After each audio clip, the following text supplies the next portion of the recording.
Well, hello everybody. This is meteorologist Andrew Pinero with this review of the 2020 Tesla Model 3. So in this video, this is going to be a 1 year review of the Tesla Model 3. And we're going to talk everything that you could possibly want to know. We're going to talk all about that, the good, the bad, and the ugly with the Tesla Model 3 and just an electric vehicle in general. So if you want to find out more about that, feel free to keep watching the rest of this video.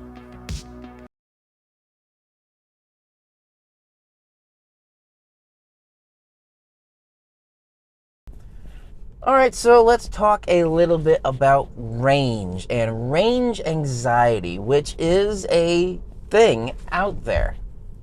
This is very, very personal, so not everybody is going to be experiencing this. So for me personally, I don't think about range whatsoever. So this particular Tesla, this is the Tesla Model 3 dual motor long range. So that means this has an extra large battery compared to the regular or the standard range plus Tesla Model 3. Now that means I get real world 300 miles of range. That's quite a bit. My WRX did not get much better range. I was getting about 360 miles of range out of a full tank of gas on my WRX. So it is not that different. All right, so in terms of the actual range itself, there is something called battery degradation that you would have to take into account. And it's not much. I've lost maybe about 10 miles, not 10%, 10 miles of range. Originally, this was quoted at 310 miles of range, brand new. So I have lost 10 miles of range, which is less than 10% of total range. So battery degradation is really not that big of a deal. And there was recently a video that came out with somebody that owned a 2012 Tesla Model S, actually the first Model S that came out. And after 10 years, 2012 to 2022, after 10 years, the battery failed at 80% capacity.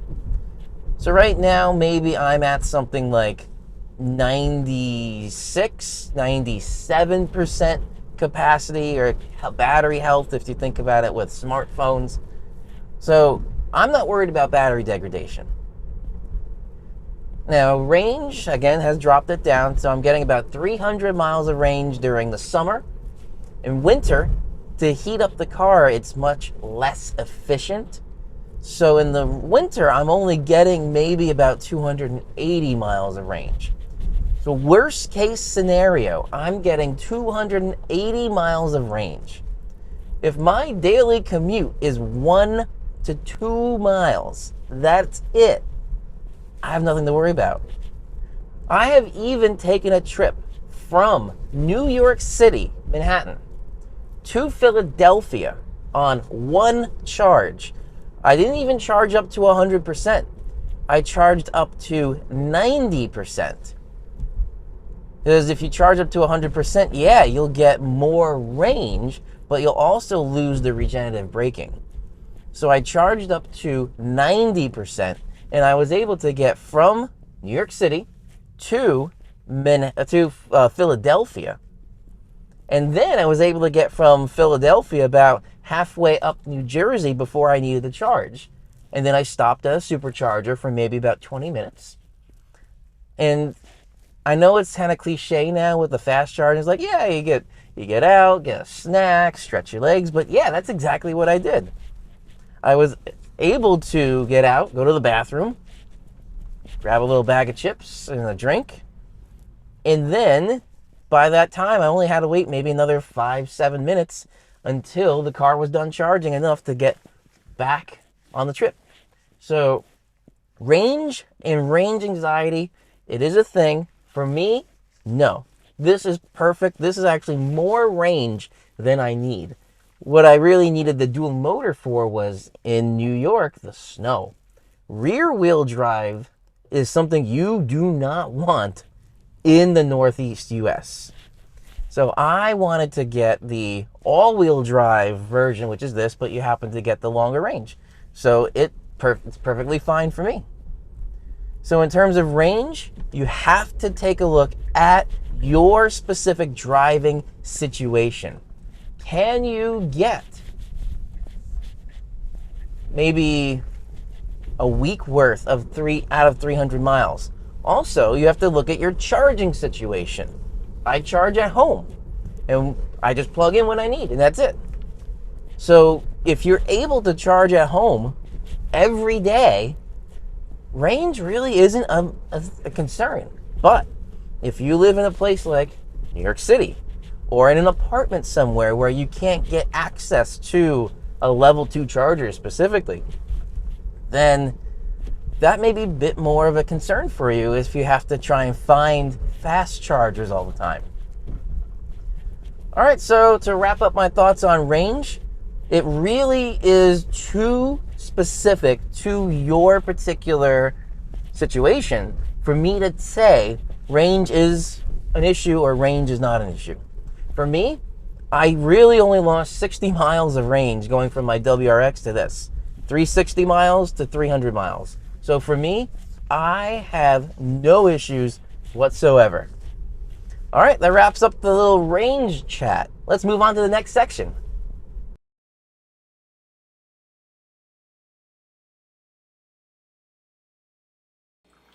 All right, so now let's talk a little bit about Tesla service. This has been a sticking point if you look over all the YouTube videos out there. A lot of people are complaining about Tesla service. A lot of people are praising Tesla service. So what is it? So let me give you my opinion. I have only had one encounter with Tesla service. And that was, as I mentioned previously in this review, the frunk. When the frunk opened up, one of the pistons started squeaking. The driver's side piston started squeaking when it was fully extended opening, and then when closing at the full extension for the first couple inches, it was squeaking. And then when it closed, it was fine. So that was something that squeaks and rattles in the frame or from bumper to bumper coverage there. It's covered. So what I did was, and I'll show you in here, it's all service is all set up through the Tesla app. So I'm going to show you here inside of the Tesla app. So in Tesla app, you're going to go into the service section. I'm just starting right here in the service section. It's showing 2 open services available. One of them is a rear harness recall, which they said in here, the parts are now available, so I can request more service. And then I have this CCS adapter retrofit that allows my car to be able to work with other types of superchargers or other types of fast chargers other than the supercharger. All right, so let's go into my history here, and I'll pull up the history. So this was in Jersey. This was January 25th, quite a while ago. I did not realize that. Status is completed. Let's take a look at the invoice here. And down at the bottom, these are the bigger parts, or this is really the reason that I came in. Customer states rattle or squeak. The driver's side piston on the front is squeaking when fully extended for opening and closing. General diagnostics and an exterior component panel adjustment. And everything is timed, it looks like here, precisely. So essentially what they did was they had to take loosen up the frunk and then readjust it, re-lube everything, and then retighten everything down. And they confirmed and validated that that fixed the problem. So normally, out of warranty, that would have cost $80. This was an in-warranty service, Goodwill service, customer pay $0. So that was my entire bill with Tesla customer service. All right, so now let's talk a little bit about the experience. So once I booked the service through the app there, the next thing is a Tesla service rep calls me. And then you put like a preferred contact, so I put call, so they called me, and they just went over exactly what was going on with the car. So I explained exactly that situation, and they said, awesome, so would you like to go here? The Paramus, it was one of the closest Tesla service stations to me, so I was like, that was fine. So I went there, and then once I had everything confirmed, so they called me, then they go and confirm everything through an email and through the app. Then I have to accept the pre-diagnostics through the app. After that, your scheduled appointment is set. Now arriving. So I'm arriving maybe 10 minutes before my appointment time. So as I drive up to the Tesla service station and I drive into the parking lot on the premise, the app and the car know. It was really freaky. So as soon as I got onto the property of the Tesla Service Center, I got an app notification. We noticed that you're here. Please park in this location and leave your card key in the cup holder. I was like, whoa, this is like next level, because it knew exactly when I arrived, and it knew where I arrived at the entrance I arrived, and told me where to park and just leave my card key in the cup holder. It was entirely a touchless service, meaning I drop the car off in the designated area, I leave the card key in there. Once I drop it off, in the app it lets me know that a service technician has taken it in, and it goes into a special service mode with an estimate on the time for pickup. And then a rep from that service center calls me also to give me updates. So that was pretty cool and kind of like next level, to be like, they knew when I arrived, they told me exactly while I'm driving where to park and what to do. Then once your car is dropped off, they deposit you $100 of Uber credit.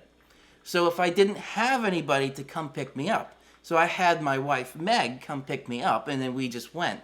But if I didn't have that as an option, I didn't have anybody that could come and pick me up, they give you $100 of Uber credit, so you can use that a couple times here and there to go maybe 10, 15 miles back home. And then once your car is ready for pickup, then you can use the Uber credits to get back to the service center. So that's kind of nice. That was at my particular service center because they don't have vehicles on loan, or loaner vehicles. Some Tesla service centers do offer loaner vehicles. So they take your car in for service and they'll give you another one to use until your car service is complete. So I didn't have that experience because the service center I went to didn't have loaner vehicles, but it was still quite an interesting experience. And if I have any updates on the Tesla service with this next one I'm going to go into, I will definitely let you all know in another video. But for now, that pretty much wraps up my entire review of the Tesla Model 3. So let's head back on outside for a little conclusion and outro for this part 3 of the Tesla Model 3 review 1 year later.